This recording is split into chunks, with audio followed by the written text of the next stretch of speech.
Lucille Ball. Lucille Désirée Ball was an American comedienne, model, film and television actress and studio executive. She was star of the sitcoms I Love Lucy, The Lucy Desi Comedy Hour, The Lucy Show, Here's Lucy and Life with Lucy, and was one of the most popular and influential stars in the United States during her lifetime. Ball had one of Hollywood's longest careers. In the 1930s and 1940s she started as an RKO girl, playing bit parts as a chorus girl or similar roles and becoming a television star during the 1950s. She continued making films in the 1960s and 1970s. In 1962, Ball became the first woman to run a major television studio, Desilu, which produced many successful and popular television series such as Mission Impossible and Star Trek. In 1929, Ball landed work as a model and later began her performing career on Broadway using the stage name Diane Belmont. She assumed many small movie roles in the 1930s as a contract player for RKO Radio Pictures. Ball was dubbed the Queen of the BS, referring to her many roles in B films. Ball met and eloped with Cuban band leader Desi Arnaz in 1940. In 1951, Ball was instrumental in co-creating the television series I Love Lucy with her husband, Arnaz. On July 17, 1951, at almost 40 years of age, Ball gave birth to their first child, Lucy Désirée Arnaz. A year and a half later, she gave birth to their second child, Desiderio Alberto Arnaz IV, known as Desi Arnaz, Jr. Ball and Arnaz divorced on May 4, 1960. On April 26, 1989, Ball died of a dissecting aortic aneurysm at age 77. At the time of her death, she had been married to her second husband and business partner, stand-up comedian Gary Morton, for more than 27 years. Ball was nominated for an Emmy Award 13 times, and won 4 times.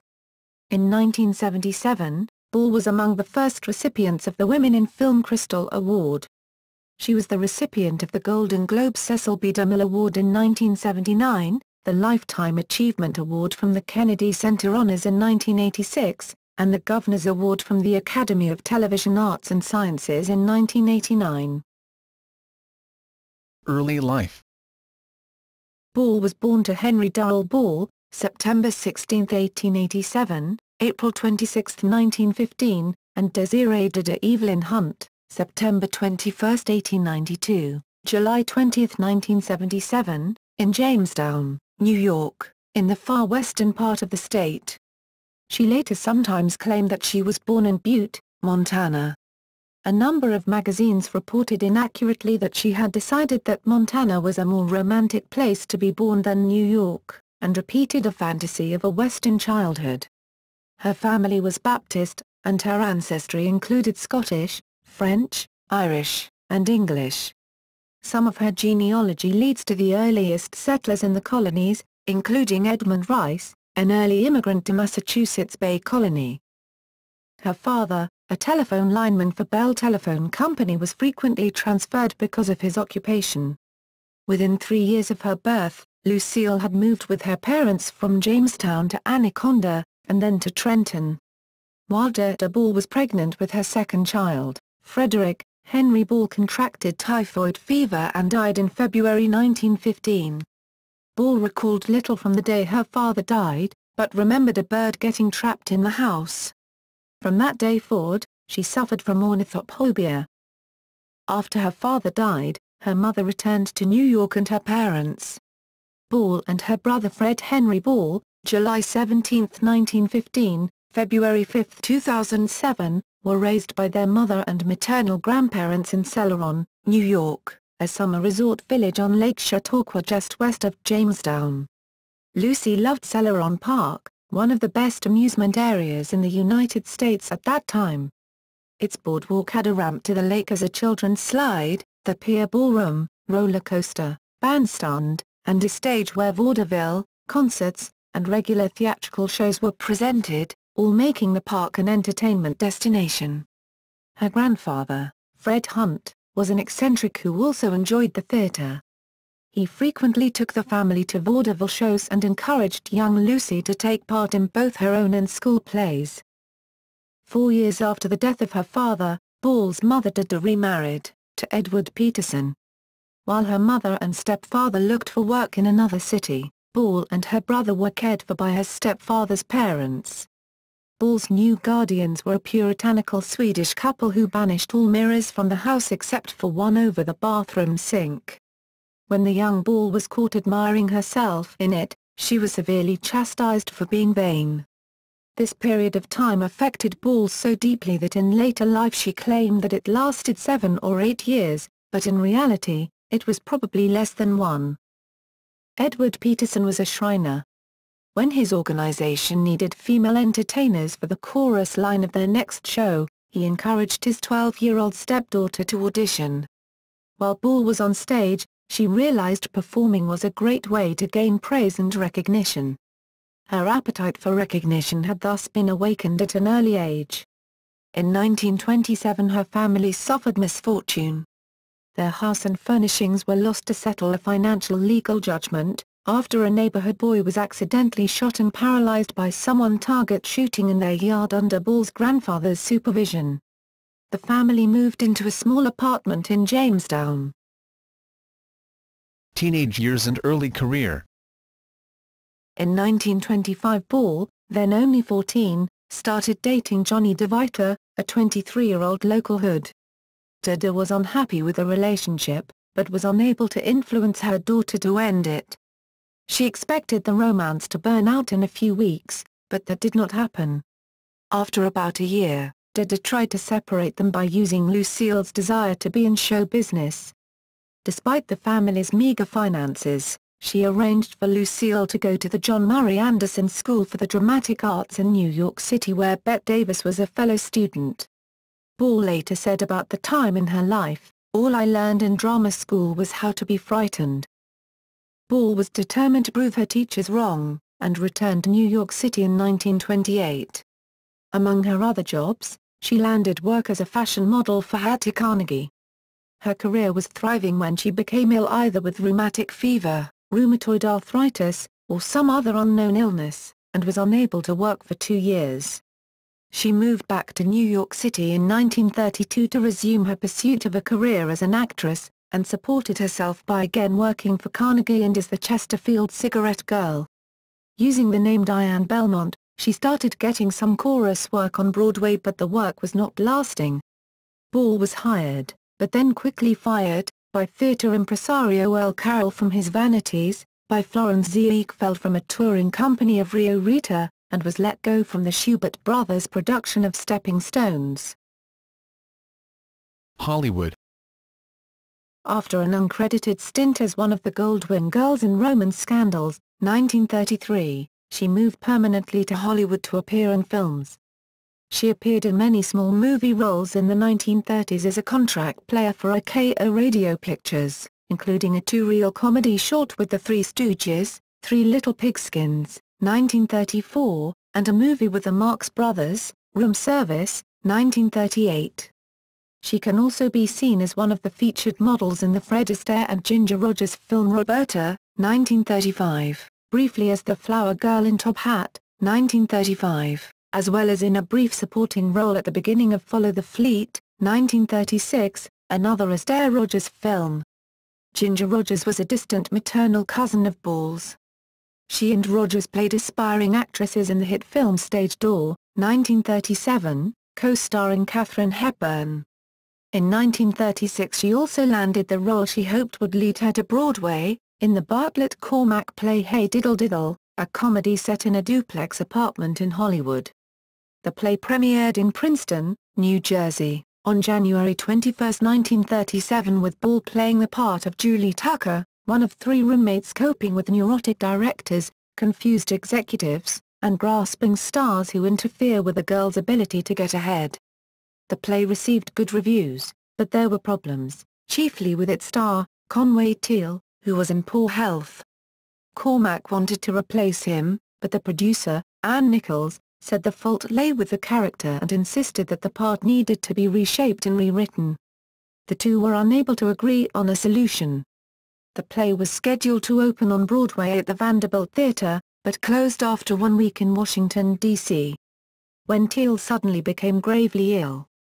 Ball was signed to Metro-Goldwyn-Mayer in the 1940s, but she never achieved major stardom from her appearance in those films. She was known in many Hollywood circles as Queen of the Bees, a title previously held by Fay Wray, starring in a number of B-movies, such as 1939's Five Came Back. Like many budding starlets, Ball picked up radio work to earn side income as well as gain exposure. In 1937, she appeared regularly on The Phil Baker Show. When that completed its run in 1938, Ball joined the cast of The Wonder Show, starring future Wizard of Oz Tin Man Jack Haley. It was here that she began her 50-year professional relationship with Gail Gordon, who served as show announcer. The Wonder Show lasted 1 season, with the final episode airing on April 7, 1939. MGM producer Arthur Freed purchased the Broadway hit musical play Do Barry Was a Lady, 1943, especially for Anne Southern, but when Anne turned down the part, the choice role was awarded to Miss Ball, who in real life was best friend to Miss Southern. In 1946, Ball starred in Lover Come Back, and in 1948, made an uncredited appearance as Sally Elliott in The Fuller Brush Man. Desi Arnaz. In 1940, Ball met Cuban-born band leader Desi Arnaz while filming the Rodgers and Hart stage hit Too Many Girls. When they met again on the second day, the two connected immediately and eloped the same year. Although Arnaz was drafted into the Army in 1942, he ended up being classified for limited service due to a knee injury. As a result, Arnaz stayed in Los Angeles, organizing and performing USO shows for wounded GIs being brought back from the Pacific. That same year, Ball appeared opposite Henry Fonda in The Big Street, in which she plays a paralyzed nightclub singer and Fonda portrays a busboy who idolizes her. The following year, Ball appeared in Do Barry Was a Lady, a film for which the natural brunette first had her hair dyed the flaming red that would become her screen trademark. Ball originally filed for divorce from Desi in 1944, even going so far as obtaining an interlocutory decree. However, she soon reconciled with Arnaz and stopped the proceedings. Even though the couple were only 6 years apart in age, many apparently believed that it was less socially acceptable for an older woman to marry a younger man, and hence split the difference in their ages, both claiming a 1914 birth date until this was disproved some years later. I Love Lucy and Desilu.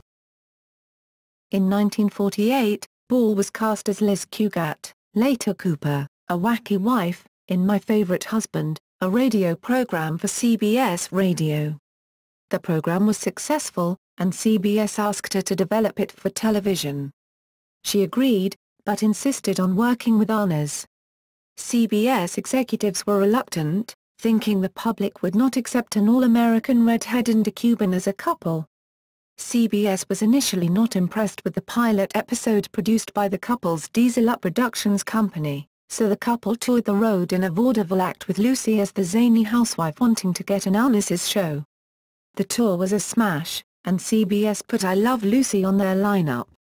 The I Love Lucy show was not only a star vehicle for Lucille Ball, but a way for her to try to salvage her marriage to Desi Arnaz, which had become badly strained, in part by both having hectic performing schedules which often kept them apart. Along the way, she created a television dynasty and reached several firsts. Ball was the first woman in television to be head of a production company, Desilu, the company that she and Arnaz formed. After their divorce, Ball bought out Arnaz's share of the studio, and she proceeded to function as a very active studio head. Desilu and I Love Lucy pioneered a number of methods still in use in television production today, such as filming before a live studio audience with a number of cameras, and distinct sets adjacent to each other. During this time, Ball taught a 32-week comedy workshop at the Brandeis Bardin Institute. Ball was quoted as saying, "You cannot teach someone comedy. Either they have it or they don't." When the show premiered, most shows were aired live from New York City studios to Eastern and Central Time Zone audiences, and captured by Kindscope for broadcast later to the West Coast. The Kinescope picture was inferior to film, and as a result the West Coast broadcasts were inferior to those seen elsewhere in the country. Ball and Arnaz wanted to remain in their Los Angeles home, but the time zone logistics made that broadcast norm impossible. Prime time in LA was too late at night on the East Coast to air a major network series, meaning the majority of the TV audience would be seeing not only the inferior picture of Kinescopes but seeing them at least a day later. Sponsor Philip Morris did not want to show day-old Kinescopes to the major markets on the East Coast, yet neither did they want to pay for the extra cost that filming, processing, and editing would require, pressuring Ball and Arnaz to relocate to New York City. Ball and Arnaz offered to take a pay cut to finance filming, on the condition that their company, Desilu, would retain the rights to that film once it was aired. CBS relinquished the show rights back to Desilu after initial broadcast, not realizing they were giving away a valuable and durable asset.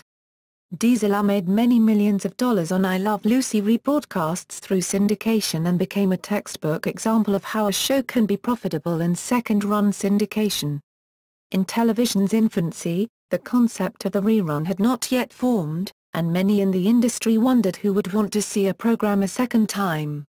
While other celebrated shows of the period exist only in incomplete sets of Kinescopes mostly too degraded to show to subsequent generations of television viewers, I Love Lucy has virtually never gone out of syndication since it began, seen by hundreds of millions of people around the world over the past half-century. The success of Ball and Arnaz's gamble was instrumental in drawing television production from New York to Hollywood for the next several decades. Desilu hired legendary German cameraman Karl Freund as their director of photography. Freund had worked for F.W. Murnau and Fritz Lang, shot part of Metropolis, 1927, as well as the original Dracula, 1931, with Bela Lugosi, and had directed a number of Hollywood films himself, including The Mummy, 1932, with Boris Karloff. Freund used a three-camera setup, which became the standard way of filming situation comedies. Shooting long shots, medium shots, and close-ups on a comedy in front of a live audience demanded discipline, technique, and close choreography. Among other non-standard techniques used in filming the show, cans of paint, in shades ranging from white to medium gray, were kept on set to paint out inappropriate shadows and disguise lighting flaws. Freund also pioneered flat lighting, in which everything is brightly lit to eliminate shadows and the need for endless relighting. I Love Lucy dominated the weekly TV ratings in the United States for most of its run. There was an attempt to adapt the show for radio. The cast and writers adapted the memorable Breaking the Lease episode, in which the Ricardos and Mertzes fall out over an argument. The Ricardos threaten to move, but they're stuck in a firm lease, for a radio audition disc that never aired but has survived. In the scene where Lucy and Ricky are practicing the tango in the episode Lucy Does the Tango, the longest recorded studio audience laugh in the history of the show was produced. It was so long, in fact, that the sound editor had to cut that particular part of the soundtrack in half. The strenuous rehearsals and demands of Desilu Studio kept the Arnazes too busy to comprehend the show's success.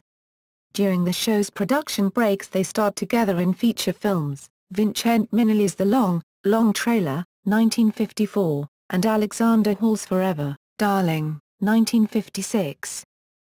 Desilu produced several other popular shows, most notably Are Miss Brooks, starring Ball's 1937 stage door co-star Eve Arden, The Untouchables, Star Trek, and Mission Impossible. Many other shows, particularly My Three Sons in its first 7 of 12 seasons, Sheldon Leonard produced series like Make Room for Daddy, The Dick Van Dyke Show, The Andy Griffith Show, and I Spy, were filmed at Desilu Studios and bear its logo. Desilu was eventually sold and merged into Paramount Pictures in 1967. Testimony before the House Committee on Un-American Activities. When Ball registered to vote in 1936, she listed her party affiliation as communist. She was registered as a communist in 1938 as well. In order to sponsor the Communist Party's 1936 candidate for the California State Assembly's 57th District, Ball signed a certificate stating "I am registered as affiliated with the Communist Party." The same year, she was appointed to the State Central Committee of the Communist Party of California, according to records of the California Secretary of State. In 1937, Hollywood writer Rena Vale, a self-identified former communist, attended a Communist Party new members class at Ball's home, according to Vale's testimony before the United States House of Representatives Special Committee on Un-American Activities, on July 22, 1940. 2 years later, Vale reaffirmed this testimony in a sworn deposition.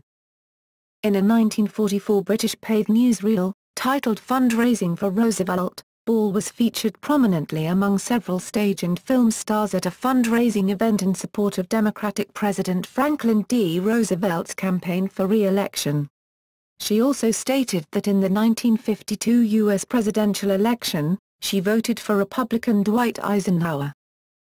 On September 4, 1953, Ball met privately with HUAC investigator William A. Wheeler in Hollywood and gave him sealed testimony. She stated that she had registered to vote as a communist, or intended to vote the Communist Party ticket in 1936 at her socialist grandfather's insistence. She stated she at no time intended to vote as a communist. J. Edgar Hoover, then director of the FBI, named Lucy and Desi among his favorites of the entertainment world. Immediately before the filming of episode 68, the girls go into business of "I Love Lucy." Arnaz, instead of his usual audience warm-up, told the audience about Lucy and her grandfather. Reusing the line he had first given to Hedda Hopper in an interview, he quipped, "The only thing red about Lucy is her hair, and even that is not legitimate." Children and divorce. On July 17, 1951, 1 month before her 40th birthday, Ball gave birth to her first child, Lucy Désirée Arnaz. A year and a half later, Ball gave birth to her second child, Desiderio Alberto Arnaz IV, known as Desi Arnaz, Jr. When he was born, "I Love Lucy" was a solid ratings hit, and Ball and Arnaz wrote the pregnancy into the show. Ball's necessary and planned cesarean section in real life was scheduled for the same date that her television character gave birth. There were several challenges from CBS, insisting that a pregnant woman could not be shown on television, nor could the word "pregnant" be spoken on air. After approval from several religious figures, the network allowed the pregnancy storyline, but insisted that the word "expecting" be used instead of "pregnant." Arnaz garnered laughs when he deliberately mispronounced it as "spectin." The episode's official title was "Lucy is enchaîned," borrowing the French word for pregnant. However, episode titles never appeared on the show. The country was in an uproar over Lucy's approaching delivery through the winter of 1952. Even President Eisenhower's winning of the electoral race in 1952 had to battle for media time against Lucy's special event. On January 14, 1953, reports flew around that baby Ricardo would be born on the following Monday's show. Thousands called the studio and the Hollywood press office, demanding to know the details. January 19 would be a day to be remembered in the records of television history. Eisenhower's swearing-in ceremony had an audience of 29 million people, while 44 million watched Lucy Ricardo welcome little Ricky. The birth made the first cover of TV Guide in April 1953. Lucy appeared on the cover of TV Guide 45 times since the first cover for the week of April 3 to 9, 1953, more than any other star in the history of the magazine. Ball was outspoken against the relationship that Desi had with Liza Minnelli. Talking about Liza Minnelli dating her son, she was quoted as saying, "I miss Liza, but you cannot domesticate Liza." Her various close friends in the business included Ginger Rogers, Vivian Vance, Mary Wicks, Mary Jane Croft, and Carol Cook. All appeared at least once on her various series. In October 1956, Ball, Vivian Vance, Desi Arnaz, and William Frawley all appeared on a Bob Hope special on NBC, including a spoof of "I Love Lucy," the only time all four stars were together on a color telecast.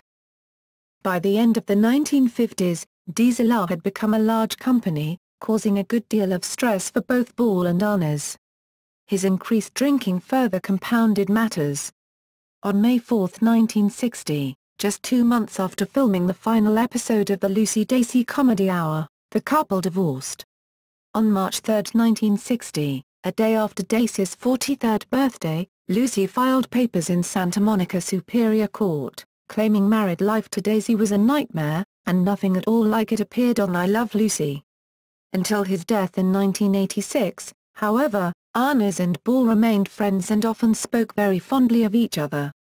Her real-life divorce indirectly found its way into her later television series, as she was always cast as an unmarried woman.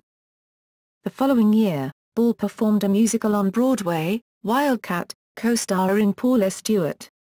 That marked the beginning of a 30-year friendship between Lucy and Stewart, who introduced Lucy to second husband Gary Morton, a Borscht Belt stand-up comic who was 13 years her junior. According to Ball, Morton claimed he had never seen an episode of I Love Lucy due to his hectic work schedule. Ball immediately installed Morton in her production company, teaching him the television business and eventually promoting him to producer. Morton also played occasional bit parts on Ball's various series. Later career. The 1960 Broadway musical Wildcat ended its run early when Ball became too ill to continue in the show. The show was the source of the song she made famous, Hey, Look Me Over, which she performed with Paula Stewart on The Ed Sullivan Show. She made a few more movies including Yours, Mine, and Ours, 1968, and The Musical Mame, 1974, and 2 more successful long-running sitcoms for CBS, The Lucy Show, 1962-68, which co-starred Vance and Gail Gordon, and Here's Lucy, 1968-74, which also featured Gordon, as well as Lucy's real-life children, Lucy Arnaz and Daisy Arnaz, Jr. Ball appeared on The Dick Cavett Show in 1974 and spoke of her history and life with Arnaz. She revealed how she felt about other actors and actresses as well as her love for Arnaz. Ball also revealed in this interview that the strangest thing to ever happen to her was after she had some dental work completed and having lead fillings put in her teeth, she started hearing radio stations in her head. She explained that coming home one night from the studio, and as she passed one area, she heard what she thought was Morse code or a tapping. She stated that as I backed up it got stronger. The next morning, I reported it to the authorities and upon investigation, they found a Japanese radio transmitter that had been buried and was actively transmitting codes back to the Japanese. Ball was originally considered by Frank Sinatra for the role of Mrs. Iselin in The Manchurian Candidate. Director-producer John Frankenheimer, however, had worked with Angela Lansbury in a mother role in All Fall Down and insisted on having her for the part. During the mid-1980s, Ball attempted to resurrect her television career. In 1982 she hosted a 2-part Three's Company retrospective, showing clips from the show's first 5 seasons, summarizing memorable plotlines, and commenting on her love of the show. A 1985 dramatic made-for-TV film about an elderly homeless woman, Stone Pillow, received mixed reviews.